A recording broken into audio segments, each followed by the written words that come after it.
She thought it was just a rusted old shipping container sitting in a forgotten lot behind the scrapyard, the kind you buy for storage or scrap. But when Riley Monroe pried the heavy doors open, the sunlight hit polished aluminum under layers of dust, revealing something impossible. Nestled inside, wings folded and nose bowed like it had been sleeping for decades, was a World War II P-47 Thunderbolt. What she didn't know then was this plane carried more than steel. It carried a story that hadn't finished being told. Before we dive in, let us know where you're watching from. And if stories like this move you, stories about legacy, grit, and the power of second chances, make sure to hit that subscribe button. Because tomorrow's story, it might just hit you even harder than this one. The sun was already high by the time Riley Monroe pulled into the lot behind Granger's Junk and Salvage. Her truck coughed smoke as she parked. The passenger side window taped shut after last week's break-in, and the air smelled like rust, oil, and too many summers gone wrong. She wiped her brow with the back of a calloused hand and squinted at the rows of containers lined up like forgotten tombstones. Most were dented beyond use. Some had half the walls caved in. All of them were being auctioned off by the pound, not for what was inside, no one really bothered to check anymore, but for the scrap value of the steel itself. She wasn't there to get rich. She wasn't even there with a plan. She had $136 to her name, rent due in 6 days, and a shop that hadn't seen a paying customer in 2 weeks. But Riley had grown up with a socket wrench in one hand and a busted carburetor in the other. Her father had always said, "You don't need luck if you've got vision," and vision was all she had left. She walked past the first few containers, their doors either rusted shut or wide open, revealing piles of broken shelving or mildew-stained tarps. Then she saw it tucked behind an old panel van, half swallowed by tall grass and time. It was a 40-foot steel container, rust bleeding down its sides, one door slightly ajar like it had exhaled and given up. No one else was even looking at it. The auctioneer hadn't listed its contents. No manifest, no paperwork, just a tag that read, "Container 47, unknown, starting bid, $100. She didn't hesitate. She raised her hand and nodded once. The auctioneer barely acknowledged her before hammering the gavel. Sold. Container 47, $100. No returns. He looked up at her for the first time and said, "Good luck, sweetheart. That one's been sitting since before I started working here." She found a crowbar in the back of her truck and made her way to the container. The padlock was already snapped off, but the hinges groaned like they hadn't moved in a decade. With one deep breath, she planted her boots, dug the crowbar under the door, and pulled. It took every ounce of strength she had, but the door finally gave way, screeching as it opened wide. Dust poured out in a slow, choking cloud. The scent hit her like memory oil, leather, old steel, and something else. Aviation fuel, and then the light shifted, and her breath caught. There, sitting silently inside the container, like a sleeping giant in a metal coffin, was the unmistakable shape of a vintage World War II aircraft, stubby nose, massive prop, squared tail. Its fuselage wore the faded olive green of a USAAF warbird. Its canopy was cracked, but intact, and on the side, just below the cockpit, was a yellow number. Riley staggered back a step. She wasn't a plane expert, but she knew that profile. Knew it from the posters in her dad's garage. Knew it from childhood books and grainy History Channel specials. A Republic P-47 Thunderbolt, the legendary Jug that had dominated skies over Europe and the Pacific. How the hell had one ended up in a shipping container behind a junkyard? Her heart raced. She stepped forward again, shielding her eyes from the sun as she leaned in. The paint was chipped, the body pitted, but the bones were solid. Whoever had stored it here hadn't abandoned it. They had hidden it, protected it. A relic, a secret, a $100 gamble that might have just changed her life. And yet, in that moment, Riley didn't see dollar signs or headlines. She saw a challenge, a mystery, and maybe, just maybe, a way to find purpose again, buried not in grease this time, but in wings. She whispered aloud, like a prayer, "Where the hell did you come from?" And the Thunderbolt, still and silent, offered no reply. The inside of the container was hotter than a forge, thick with the smell of dust, steel, and years that had no name. Riley stepped in slowly, her boots crunching on something brittle, maybe old leaves, maybe shredded insulation. She kept her eyes fixed on the plane as she moved, trying to absorb every detail, every strange and sacred imperfection baked into its aging skin. There was no mistaking it now. The plane was a P-47D Thunderbolt, likely late war. Bubble canopy. 8 .50 caliber gun ports along the wings. Dented cowling. But the lines were still unmistakably bold, like it had been forged from one solid piece of purpose and grit. The wings were partially disassembled, tucked beside the fuselage, and held with yellowed nylon straps. It had been stored carefully, maybe lovingly, not abandoned, just paused, like someone meant to come back and never did. She moved closer and ran her fingers along the nose, brushing away a layer of grime. The silver beneath gleamed like tarnished jewelry. The call letters stenciled near the cockpit F-17 and the faded yellow number 13. Her dad had once told her how pilots used to paint their call signs with pride, like tattoos that told a story. She traced the edge of one flaking decal, shaped like a winged skull, and exhaled slowly. "You were someone's bird," she said softly. The cockpit canopy was cracked at the edge, but unlocked. She climbed up the narrow side panel, her fingers brushing across rivets and rust, and peered inside. It was perfect, in the way old things are, when they've been left untouched. The seat was faded canvas, frayed along the edges. The control stick still wrapped in leather. Gauges and switches stared back like sleeping eyes. There was even a folded pair of pilot's goggles resting on the dash, the kind with thick leather padding and clouded glass. They hadn't moved in decades. Her heart thudded as she sat on the edge and reached in. The cockpit wasn't empty. There was a brown canvas satchel strapped to the side panel. She stared at it for a moment, before unbuckling the worn strap and pulling it free. It was heavier than it looked. The zipper caught halfway, teeth rusted, but she forced it open with careful hands. Inside were two things. First, a leather-bound journal, the pages curled with heat and time, its edges stained with what looked like motor oil or sweat. On the first page, written in a confident looping hand, Captain James T. Granger, 78th Fighter Group, 1944. Riley blinked. That name, Granger. The same name as the salvage yard. Her eyes widened. She shoved the thought aside for a moment and looked at the second item, a folded piece of military stationery, yellowed but unbroken at the crease. She unfolded it carefully. The ink was faded, but the words still lived there. To whoever finds her, this Thunderbolt is more than metal. She carries a promise. If you're reading this, maybe the war never ended in some ways. Just know she was loved, and she flew for something worth remembering. It wasn't signed. Riley sat on the container floor, the heat pressing down on her, the paper trembling slightly in her hand. She looked up at the old warbird, now cloaked in silence again. Somewhere between the dust and the decay was a story that had been sealed away for decades. She didn't know what she'd just stumbled into, but it wasn't just a plane. It was a secret someone once tried to protect. And for the first time in a long time, Riley felt like maybe she'd just found something worth saving. The first thing she did the next morning was call the FAA. She gave them the call letters F-17 and waited, while the voice on the other end clicked through databases. But there was nothing. No tail number match. No aircraft registration. No history. According to every federal record available, the P-47 inches Riley's possession didn't exist. She called the local warbird museum next, hoping for someone who might know more. The director, a quiet man named Daniel Reed, agreed to stop by the following afternoon.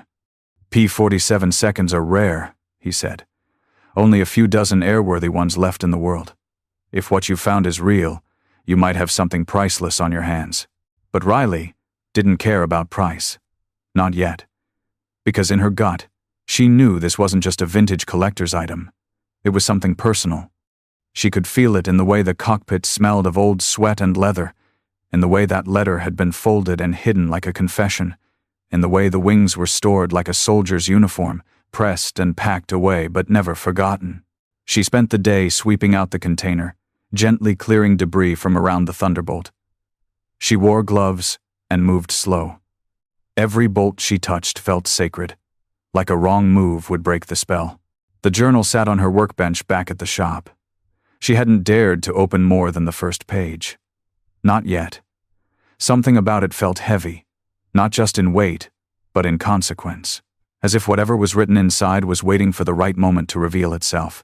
That night, she sat with it under the flickering light of her garage office, the fan spinning overhead, the only sound the soft tap of a distant oil drip. She opened the journal to the second page. The handwriting was neat, deliberate, the kind of hand you only get from someone who wrote while being watched by time. May 3rd, 1944. RAF Duxford, England. Third mission today. Shot down a FW-190 over ruin. The boys call her Thunder Jane now. She's holding up better than I am. Riley read through the entries slowly. Each page was a snapshot of war through the eyes of someone trying not to lose himself in it. Mission notes, fuel concerns, names of pilots who didn't come back. And threaded through it all were scattered mentions of someone named Annie. Thought of Annie again today. Haven't heard from her since the boat left port. Still carry her photo in the cockpit. Something about her smile keeps me flying straight. Riley closed the journal, her heart thudding. Whoever this man was, he'd poured his story into that book. And for some reason, he'd sealed it inside a plane instead of sending it home. The next morning, she crawled beneath the fuselage with a flashlight, scanning for serial numbers or markings. Nothing. Just a faintly scratched set of initials along one of the wing spars. J. T. G. Same as the journal. James T. Granger. She paused, sat up on the container floor, and stared into the sunlight. Granger. The name wouldn't leave her alone. She drove back to the salvage yard and asked the owner, a grizzled man named Charlie, who always had a toothpick in his mouth, if he knew anything about the container's origin. He shrugged. Been back there since before I bought the yard. Was part of a package deal from a government surplus auction out west. Probably sat in that lot for 30 years before I ever saw it. Granger mean anything to you? He paused, chewing the toothpick, then shook his head. Can't say it does. But Riley wasn't convinced. Something about the name, the journal, the plane, it all pointed somewhere. She just didn't know where yet. So she did what her father used to do when the engine wouldn't start, and no tool seemed to fit. She listened, and quietly, she waited for the machine to speak. The museum director, Daniel Reed, arrived just after noon. He drove a beige Jeep that looked like it hadn't seen mud in a decade, and wore a polo embroidered with the emblem of the Georgia Warbird Heritage Foundation. His handshake was firm, but his eyes went wide the moment he stepped into the container. My God, he whispered. He didn't speak for several minutes, just circled the Thunderbolt slowly, reverently, like someone walking through a cathedral made of rivets and memory. You weren't kidding, he finally said, crouching to inspect the landing gear. That's a P-47D, and not just any one late model. Bubble canopy, likely built in 44 or 45. He reached up and tapped the side near the faded nose art. F-17, not a standard squadron marking. This bird's history wasn't meant to be public. Riley told him everything. The container auction, the satchel, the journal. She handed him the letter that had been folded inside. He read it once, then again. His brows furrowed deeper with each pass. You said the journal belonged to a Captain James T. Granger? Riley nodded. It's in the garage. I've only read a few entries. Reed stood in silence for a moment, staring at the cockpit. This kind of find. It's unheard of. Planes like this don't just disappear. They get documented, photographed, auctioned. But this one, it was hidden. Intentionally. And that letter... He trailed off. Riley tilted her head. You're not telling me something. He looked up. Granger. That's not just any name. I've heard it before from a vet I interviewed years ago. He used to fly recon for the 78th Fighter Group out of Duxford. Told me stories about a captain who went down in France. Everyone thought he died in 1944. But there was no wreckage, no body, nothing. Just vanished. She felt her pulse pick up. And this might be his plane? Reed gave a slow, grim nod. Might be? Riley? This is his plane. That night, she went home and didn't sleep. The idea haunted her that a man had flown this beast across enemy skies, vanished without a trace, and yet somehow, here it was. Here she was. Custodian of a ghost, with aluminum wings. She returned to the garage just before sunrise and opened the journal again. The next entry was dated the 5th of June 1944. Orders came in. Big one tomorrow. They're calling it Operation Overlord. Annie's picture is tucked under the seat. I don't know if I'll be coming back, but I promised her something. If I don't, I want her to know the bird's safe. That I did my part. That I kept my word. Riley's chest tightened. She turned the page.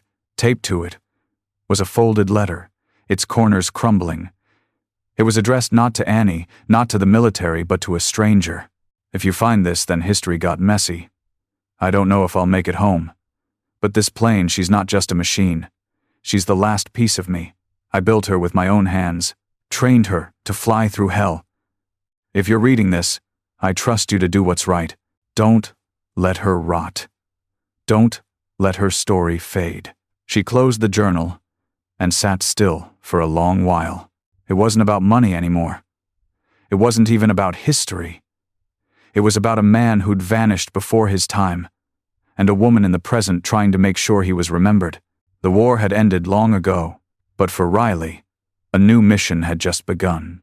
She didn't sleep the night after reading the letter. Just sat in the garage with the journal on her lap, the overhead light flickering like a lighthouse trying to guide her through fog. The P-47 sat outside the container now, tarped and braced with wooden blocks, its bulk casting a wide shadow over the cracked pavement behind her shop. She didn't know what to do first. She'd never restored a plane. Cars? Sure. Bikes? All the time. But this was another species. Another language of bolts and bones and stories that could fall apart with a wrong twist of a wrench. But she'd also never walked away from a machine that asked to be saved. The next morning, she cleared a corner of the garage and laid out tools she hadn't touched in years. She opened the journal again, this time with a notepad in hand. Inside the margins were diagrams, loose sketches of wiring, throttle assembly, trim tab settings.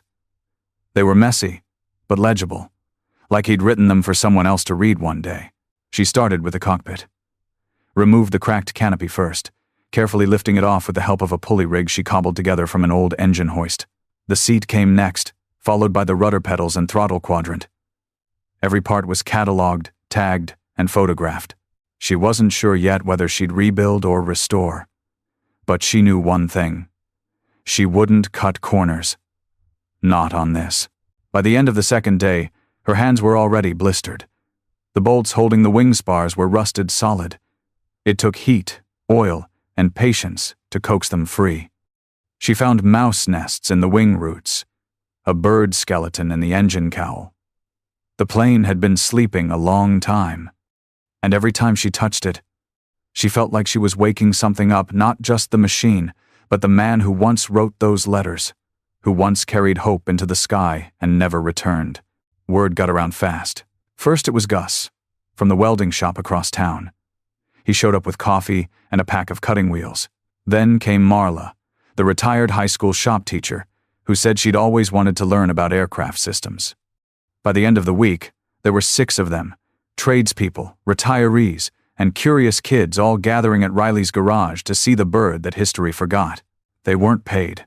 They came because they wanted to help, because somehow, in a world constantly breaking down, the idea of rebuilding something, anything, felt like defiance, like purpose. Riley worked 12-hour days, every day. Her palms split open. Her muscles ached in places she forgot existed. But she didn't stop, because every time she wanted to, she thought of the letter in the journal, the way it ended. If you're reading this, thank you. You were meant to. She wasn't sure what she believed in anymore. Not luck, not fate. But maybe there was something that led her to that container. some invisible pull. Like a compass, built from rusted dreams and dog tags. And that pull said, "Keep going." So she did. Bit by bit, the Thunderbolt started coming back to life. Not fast. Not flawless. But real. And when the local newspaper sent a photographer to capture the odd scene of a 27-year-old mechanic restoring a World War II fighter behind a gas station, Riley didn't even stop sanding the wing. She just said one sentence. "Tell them we're not fixing a plane." She looked at the Thunderbolt. "We're finishing a mission." The 6th week into the rebuild, Riley opened the final section of the journal. Her hands were greasy, her shirt soaked through with the kind of sweat only Georgia summers could draw from a person. She hadn't planned to stop working, but something told her it was time. The last dozen entries in the journal had become more personal, less about mechanics, more about memories. Less war, more why. She sat on the workshop floor, back against a crate of aviation oil, and turned the page. The 6th of June, 1944, Normandy. Her fingers tightened around the edge of the page. We were the first wave over the coast. It didn't feel like flying. It felt like falling into something we couldn't climb out of. Thunder Jane held her own, 2 runs on German positions. On the 3rd, we took flak. I saw the engine temp spike and heard something rattle behind the cowling. Had to limp her back over the channel. Almost didn't make it. Riley could see it in her mind. The clouds, the oil-slick sky, the sound of 50 cals emptying into chaos. She turned the page. June 8. They're grounding me. Said she's too damaged to fly again without a full overhaul. I don't trust anyone else with her. This bird is my whole damn story. The entries grew more sporadic after that. Shorter, tighter. Like he didn't want to put down what came next. June 12. Got orders. One last mission. Volunteer only. Recon. Deep France. Behind enemy lines. They say it's suicide. I volunteered anyway. Riley blinked. "What the hell were you thinking?" she whispered. June 13. This may be the last page. If it is, I want someone to know the truth. I didn't go for glory. I went for Annie. For the promise I made. If I don't come back, she deserves to know what we tried to do here. This plane, it's all I could leave her. There was no entry after that. Just an empty page. And then another. And then another. Silence in ink. Riley closed the journal and sat there for a long while, staring at the bolts scattered on the floor, the open toolbox beside her, the sheet metal waiting for new rivets. A man flew into war and never came back. But somehow, his plane did. It had made its way through history and dust and neglect to her, a girl who fixed things, who never stopped until they ran again. She picked up her phone and searched for any records she could find. Military archives, missing pilots, Kia lists. It took hours, but there it was. Captain James Thomas Granger, 78th Fighter Group, missing in action. The 13th of June, 1944. Presumed Kia. No remains recovered. No aircraft wreckage. That was it. A line in a database. A few cold words for a life that burned hot and fast. But Riley knew different now. He hadn't vanished. He'd landed somewhere. He'd hidden the Thunderbolt. Maybe limped her back to a safe place. Maybe buried himself in the silence and left the plane to carry his truth. And maybe, just maybe, he'd meant for someone like her to find it. She called Daniel Reed that evening. "Have you ever heard of a pilot named Granger having family?" "Not since the war," he said. "Last we know, he was engaged to a girl in North Carolina. Never married. Name was Annie Calloway." Riley stared at the plane. Her heart thudded. "Think she's still alive?" There was a pause. "I don't know," Daniel said. "But I think it's time we find out." Riley didn't answer right away. She walked across the garage, placed her hand on the nose of the Thunderbolt, and whispered, "We're not done yet." Not until the whole story landed where it belonged. The first wing came together in late August, when the humidity finally started to retreat from the air and the mornings carried a hint of mercy. Riley stood barefoot on the garage floor, sweat already gathering on her brow, staring at the skeletal frame of the starboard wing. She had it hoisted on a rolling jig, the flaps and ailerons still detached, ribs exposed like bones awaiting skin. And in that delicate, mechanical anatomy, she saw something both terrifying and beautiful. The idea that something broken could fly again. She'd been working non-stop for nearly 2 months. Her hands were tougher now, her movements more precise. She no longer questioned herself when threading cables through narrow bulkheads or welding rivet seams by feel. She trusted the muscle memory that came only from losing yourself to the work. But she didn't do it alone anymore. By now, the little group around her had grown into a full team. Gus ran the torch and made jokes about how planes were just cars with egos. Marla organized the tools with military precision and rewired the entire control board without a single complaint. 2 high school kids from the trade school downtown started coming every weekend. Leo and Kai. Neither had touched a wrench before July. Now they were diagramming hydraulic lines like apprentices in some ancient guild. It wasn't just a project anymore. It was a movement. People came not just to help, they came to witness. Veterans who'd flown. Grandkids of mechanics who never talked about the war. Mechanics who hadn't smiled in years. They brought coffee, old parts manuals, even a propeller hub from a wrecked P-47 inches Alabama, each offering a quiet way of saying, "We believe in what you're doing." And Riley? She didn't feel like a broke mechanic anymore. She felt like a steward, a caretaker of memory. They painted the inside of the wings with zinc chromate, just like it had been done 80 years ago. Riley sourced reproduction landing gear assemblies and fabricated mounts with Gus. The engine, a massive Pratt & Whitney R2800 radial, still sat in pieces on a pallet, waiting for its resurrection. One evening, as the sun bled orange through the bay doors, Daniel Reed returned with news. "I found her," he said, holding a folder tight to his chest. "Annie Calloway." Riley's heart skipped. "She's alive?" He nodded. 96 years old. Lives in Asheville. Granddaughter said she still talks about James. Never remarried. Keeps a photo of a Thunderbolt by her bedside. Riley exhaled. "Does she know?" "I didn't tell her. I thought maybe that should come from you." She looked back at the wing, then at the journal sitting on the workbench. Her throat tightened. "I need to finish it first. I want her to see it whole, not just pieces." Daniel nodded, understanding without needing more words. He left the folder behind and quietly walked away. That night, Riley opened the folder. Inside was a photo, black and white, folded in half, creased from decades of unfolding and refolding. It showed James Granger in his flight jacket, 1 foot on the Thunderbolt's tire, grinning like he knew a secret the world hadn't earned yet.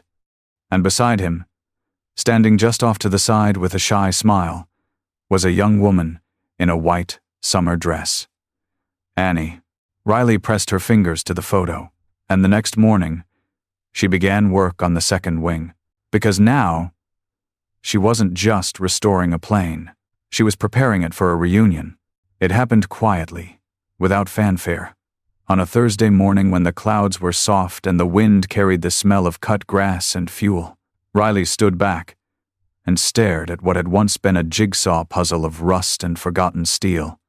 The Thunderbolt now stood whole, its wings finally attached, landing gear upright and locked, its nose slightly cocked like it was listening for orders. And in that stillness, something deep inside Riley settled. After months of cuts, burns, setbacks, and sleepless nights, she was finally looking at a plane again, not a relic. An aircraft. The propeller had just arrived the week before, a 4-blade Hamilton Standard, rebuilt in Ohio and shipped in a crate with a note from the restorer. "Keep her flying." Gus and Leo had bolted it on with trembling hands, and for hours afterward, Riley just sat beside it, tracing the curve of the blades like she was memorizing its new heartbeat. The engine was another miracle. They'd rebuilt the R2800 piece by piece, sometimes begging for parts, other times machining their own. It had taken over a month just to align the ignition harness.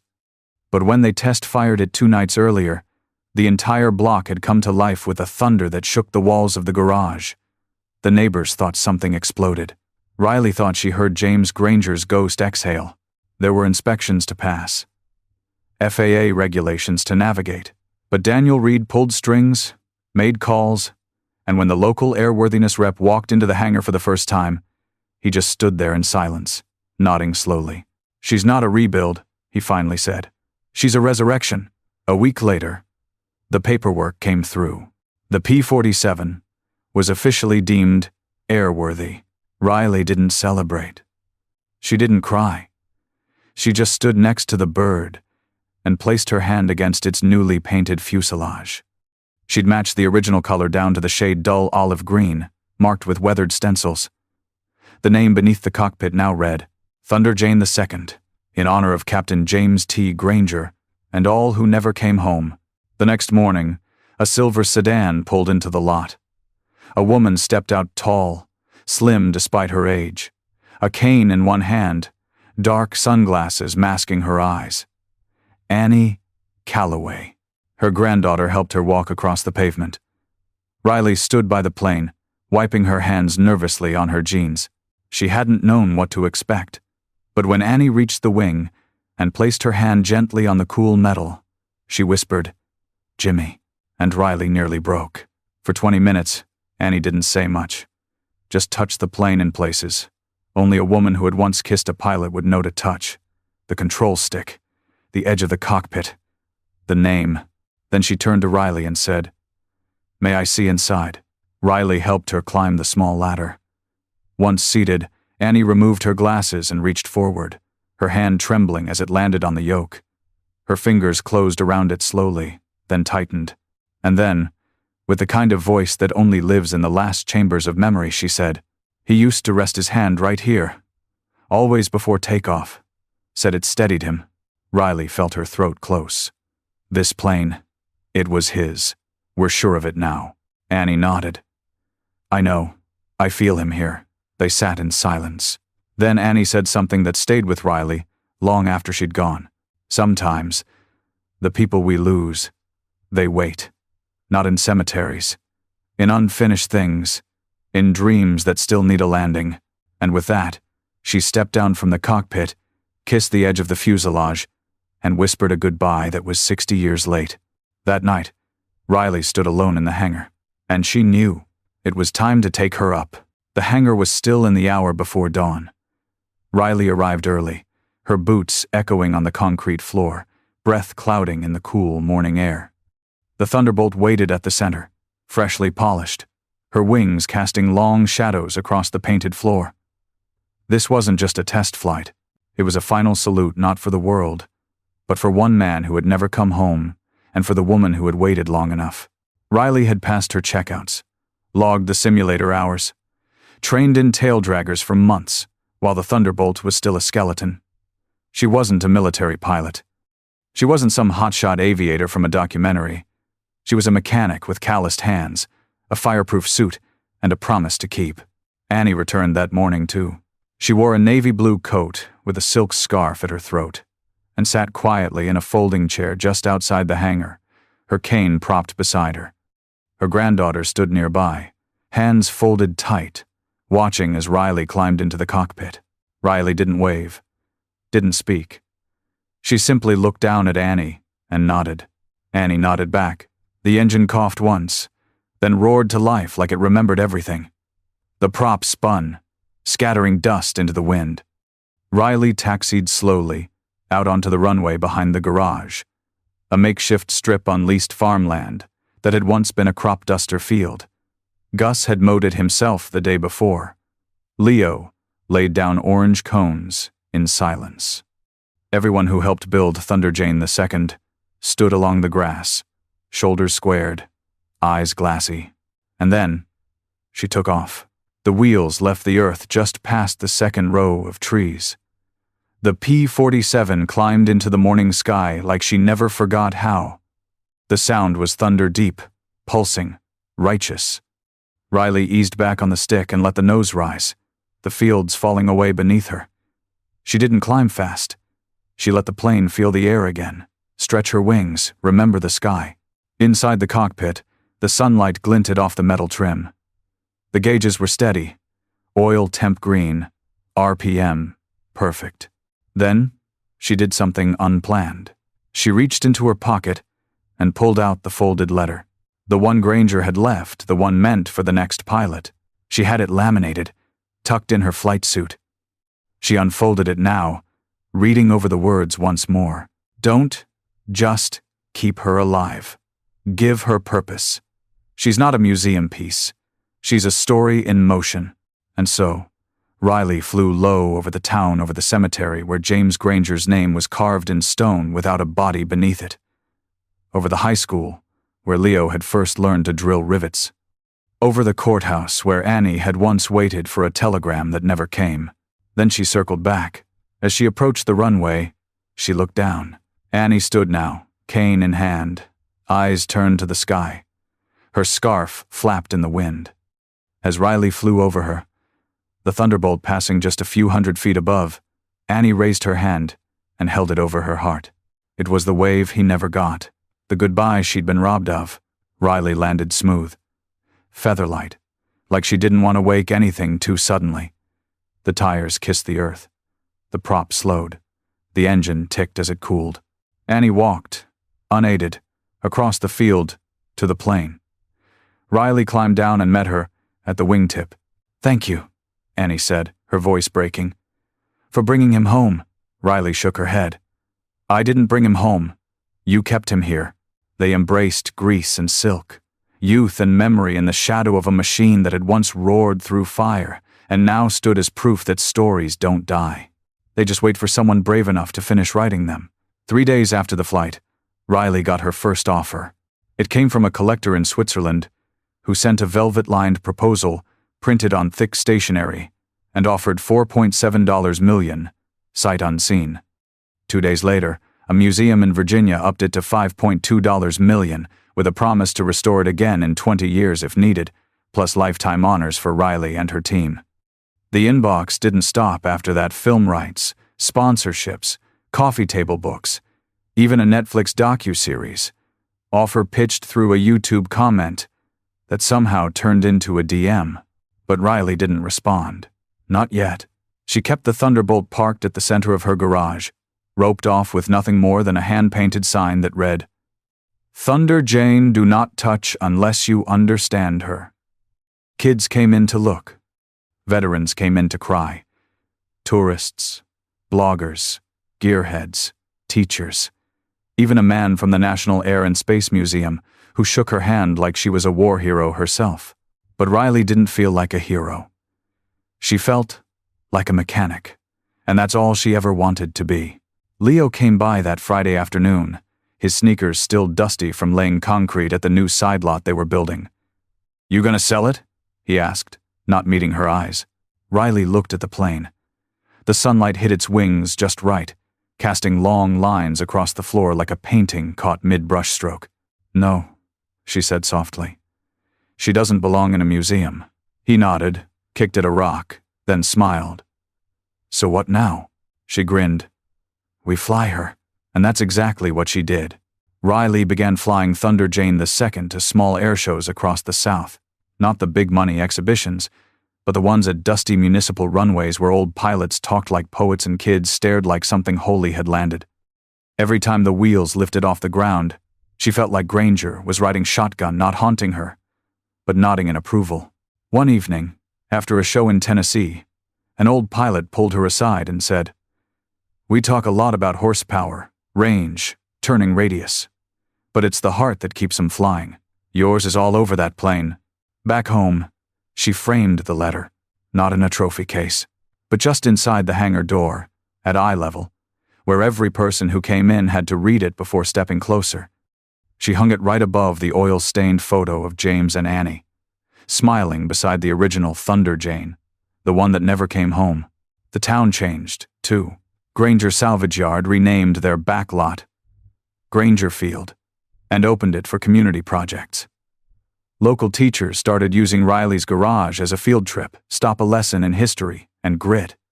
A local historian even found Annie's old wartime letters and published them in a collection titled Wings That Waited. And Riley? She kept fixing things. Engines, brakes, radiators. But now, sometimes, she'd look up from the work and see Thunder Jane there, and remember what it meant to bring something back to life.